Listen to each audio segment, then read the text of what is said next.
Christine Balaguer, on voit que la cuisine est un élément fédérateur et que ça regroupe des communautés. C'est peut-être quelque chose qu'on n'aurait pas imaginé il y a 10-15 ans, des communautés qui se créent pour partager des recettes, pour commenter des recettes. Et vous avez une belle expression, je trouve, vous parlez de la fabrique collective. Et voilà, est-ce que vous pouvez nous en dire un peu plus sur ces communautés autour de l'alimentation ? Oui, je voudrais justement revenir d'abord sur la métamorphose numérique, parce que cette question des communautés, elle touche tous les secteurs. Lorsqu'on regarde, j'ai écrit un ouvrage sur la métamorphose numérique, cette métamorphose, elle touche le tourisme, elle touche la santé, elle touche la cuisine, évidemment, elle touche le sport, elle touche tous les domaines. Et ce phénomène communautaire, on le retrouve partout. Et je reviens sur cette métamorphose numérique parce que on a identifié un certain nombre de clés qui fait que ces marchés se transforment avec le numérique. La première clé qu'on retrouve partout, sur tous les marchés, c'est le fait qu'il y a une émergence des plateformes. Ça a été dit tout à l'heure. Tout ce qu'on a vu, c'est maintenant de nouvelles plateformes qui arrivent et qui sont des plateformes dominantes. Historiquement, Google, Facebook, Twitter sont devenus des plateformes dominantes et probablement que certaines des plateformes qui ont été présentées vont le devenir. Deuxièmement, on a un déplacement de la valeur. On a parlé beaucoup de produits jusqu'à présent et on voit bien qu'il y a un déplacement de valeur sur les marchés vers des services. Ces services, ils entraînent de nouveaux usages et ces usages vont de plus en plus être faits par des communautés et donc il y a ce que l'on appelle le rôle de la multitude, des communautés. On voit dans le domaine de la santé des communautés de patients qui deviennent très importantes. On voit bien sur Facebook et sur Twitter des communautés qui sont très agissantes, y compris au niveau des pays. Donc ça fait partie de l'ADN de la métamorphose numérique.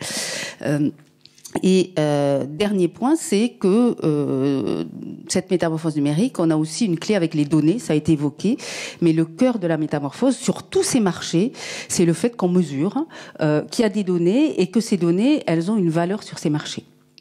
Alors, ça entraîne deux conséquences, des offres de produits différentes. Aujourd'hui, on passe aux objets connectés, on passe à des offres de services nouveaux, et puis une capacité d'agir, et j'en viens aux communautés, nouvelle des internautes. Et cette capacité d'agir, je vais pas refaire l'historique de l'Internet, mais au départ de l'Internet, les gens allaient sur Google chercher de l'information.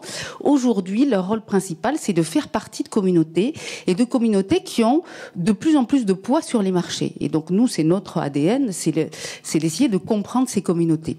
Qui sont puissantes et qui peuvent influencer. Qui sont puissantes, mais sur tous les marchés. Vous prenez TripAdvisor sur le tourisme, ouais. TripAdvisor plus Booking, aujourd'hui, ce sont deux communautés qui expliquent 40% en moyenne des réservations d'un hôtel, quel que soit l'hôtel dans le monde. Donc ce sont des communautés qui ont pris un poids important sur les marchés.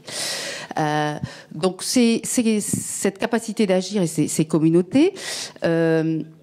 elles sont liées aussi à deux phénomènes qui se passent sur le numérique aujourd'hui. Un, le fait qu'on est sur du pair à pair. C'est-à-dire les individus, aujourd'hui, ont plus confiance dans ce que leur disent leurs pairs PAIR que ce que leur dit une institution, parfois une marque, voire évidemment une institution publique.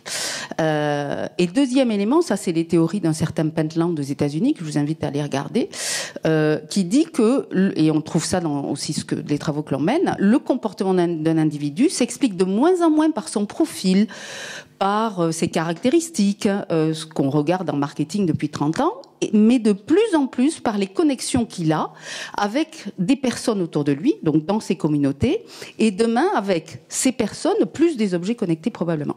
Donc, ces communautés, quand on parle de digital, on ne peut pas passer à côté. Alors, si j'ai 2 minutes, je parle de la fabrique collective. Oui, alors, sur rapidement, la cuisine, très rapidement. Non, parce que ce que vous voulez dire très concrètement, on fait une recette, on regarde sur Marmiton, on voit si elle a 5 étoiles ou si elle en a une, et si elle a 5 étoiles, tout le monde va la faire, va l'adapter, va l'appliquer. S'il n'y en a qu'une, a priori, c'est là que vous voulez dire la puissance d'influence ? Une puissance d'influence, qui est le fait que les gens notent, qu'on retrouve sur TripAdvisor, mais c'est aussi la puissance de construire quelque chose. Et donc, j'explique la fabrique collective. Donc ça, c'est des recherches qu'on a menées sur la cuisine, et on a donc mis en avant cette idée de fabrique collective, c'est-à-dire que dans l'Internet, on a des gens qui se retrouvent dans des communautés, donc ce qu'on appelle des territoires. Ça peut être des blogs, ça peut être autour de la cuisine, ça peut être des réseaux sociaux, ça peut être des sites, ça peut être de manière transversale, ça peut être des applications mobiles aussi. Ces gens se retrouvent autour d'un objet. Alors pour l'instant, l'objet principal dans la cuisine, c'est la recette.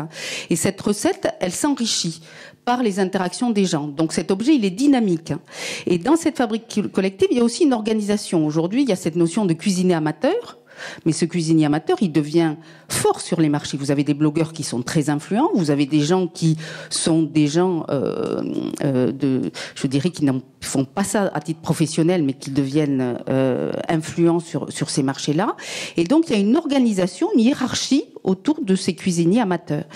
Et enfin, dernier point, il y a des interactions. Et ces interactions, on les a identifiées aussi. Ça peut être pour de l'apprentissage, ça peut être pour de la recherche d'informations, ça peut être pour collectivement résoudre un problème particulier. Donc cette fabrique collective, la compréhension de ces communautés, elle est majeure si on veut adresser des services dont on a parlé tout à l'heure, parce qu'effectivement, il faut comprendre, je dirais, la force de cette multitude aujourd'hui. Justement, je pense que c'est une bonne transition pour Philippe Crevoisier. Vous, en représentant de SEB, j'imagine que vous faites attention à ce que Christine appelle la fabrique collective. Vous avez suscité des communautés d'internautes où il y a des communautés d'internautes spontanés qui se créent autour de produits. Vous y êtes très vigilant, vous faites attention à ça. La communauté, effectivement, la première communauté, c'est la communauté de nos utilisateurs de produits. Et c'est le premier intérêt qu'il y a, puisqu'effectivement, en étant leader du petit électroménager, on est dans des cuisines dans le monde entier, quelquefois plusieurs fois, avec plusieurs produits. Donc, on est vraiment au cœur de l'endroit où, effectivement, tout ça va se passer, qui est la cuisine, et on est déjà présent. Donc, tout ce dont on a parlé un peu autour de ça, c'est comment arriver dans la cuisine. Nous, on part un peu du problème contraire. On est dedans. Et effectivement, comment est-ce qu'on va enrichir l'expérience de notre consommateur dans cette cuisine. Donc, le produit connecté, en fait, ce qu'il va faire, on a bien entendu que la base de tout ça, finalement, la langue qu'utilisent tous ces cuisiniers, qu'ils soient amateurs ou qu'ils soient 4 étoiles ou 5 étoiles, c'est effectivement la recette. Donc notre produit, il va effectivement être capable de comprendre cette recette, d'être intelligent et de comprendre ce que veut en faire le consommateur. Donc effectivement, c'est toute cette communauté que nous allons utiliser au travers de ces produits connectés pour leur offrir un peu tout ce qu'on a entendu ici, pour leur offrir des listes de courses qui vont être soit du drive, soit du locavore, pour leur offrir de la nutrition et probablement tout simplement dans une première étape, mais qui est déjà très loin du gadget, utiliser nos produits, bien les utiliser et puis réussir effectivement leur recette qui va correspondre à leur profil. Donc on retrouve des tas de communautés à nouveau. Alors vous avez mis sur pied ce système, vous allez nous en parler, expliquer en quelques mots en quoi ça consiste, l'Open Food System. Voilà, donc l'Open Food System, il y a deux aspects dans l'Open Food System. Un premier aspect qui est de nouveau de dire finalement la langue qu'utilisent tous ces consommateurs, c'est la recette. Pour que le produit soit intelligent, il faut qu'il comprenne la recette. S'il comprend pas la recette, eh bien il parle pas la même langue. Donc effectivement, un des gros volets d'Open Food System, c'est effectivement d'inventer le MP3 de la recette de façon à ce que n'importe quelle recette puisse être reconnue par l'appareil et qui puisse effectivement à partir de là vous rendre des services, vous parler. Le deuxième aspect d'Open Food System, c'est de se rendre compte finalement que tous les produits qu'on a fait jusqu'aujourd'hui, ils utilisent des paramètres qui sont relativement simples, la température, la pression, le temps, et que les cuisiniers, bien, ils utilisent beaucoup d'autres choses. Ils utilisent leurs yeux, ils utilisent leur nez, et de se dire que finalement, en termes de capteurs, on a encore beaucoup de choses à faire. On retrouve un peu le monde des données, qu'on va générer beaucoup de données, mais effectivement, toutes ces données, il va falloir quelque part que les capteurs, qui sont de plus en plus intelligents eux aussi, puissent les utiliser de façon à ce qu'effectivement le cycle de préparation, le cycle de cuisson soit le plus adapté. Alors dans Open Food System, on trouve le mot clé qui est open, parce qu'effectivement, on va rejoindre le débat qui a été évoqué dans l'introduction, qui est de dire effectivement tout ça, ça ne fonctionne que si c'est open. Donc on va trouver l'idée des startups, l'idée des grands groupes, l'idée des plateformes également qu'on vient d'évoquer. Et on va pas faire 10 000 plateformes, on va en faire une, et il va falloir qu'effectivement tout le monde s'y retrouve. On va devoir mettre en place ce qu'on a appelé tout à l'heure dans un jargon un peu technique les IP pour que tout le monde puisse aller chercher. Donc je crois que c'est là où il y a un enjeu qui est vraiment un enjeu qui est très important. Et pour le coup, qui est un enjeu français dont on a entendu tout à l'heure, qu'effectivement le train n'était pas encore passé, mais il faut aller vite. Voilà. On y reviendra en fin de débat. Vous avez noué un partenariat avec Orange, hein, Bertrand Roja. Dites-nous un peu. Faites-nous saliver un petit peu. À quoi on peut s'attendre en termes de nouveautés dans la cuisine?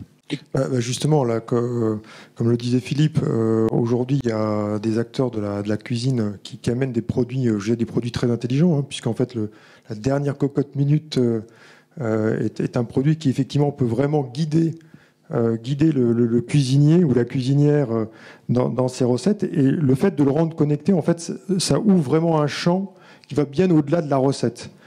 Parce que finalement, ça permet tout simplement d'apporter un certain nombre d'informations sur ce que fait ou ce que souhaite faire le cuisinier ou la cuisinière. Et ces informations, on va pouvoir les marier avec d'autres informations. Par exemple, des choses toutes bêtes.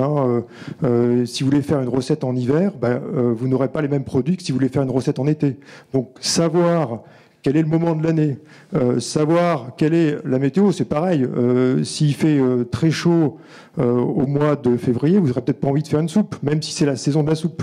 Donc, pouvoir associer ces informations avec des informations très contextuelles, typiquement des informations au niveau de la météo. Autre chose, tout simplement savoir qu'est-ce qu'il y a dans votre frigo. Moi, personnellement, aujourd'hui, je vais très très peu dans les supermarchés. Je fais tous mes achats sur Internet, avec des drives sur Internet.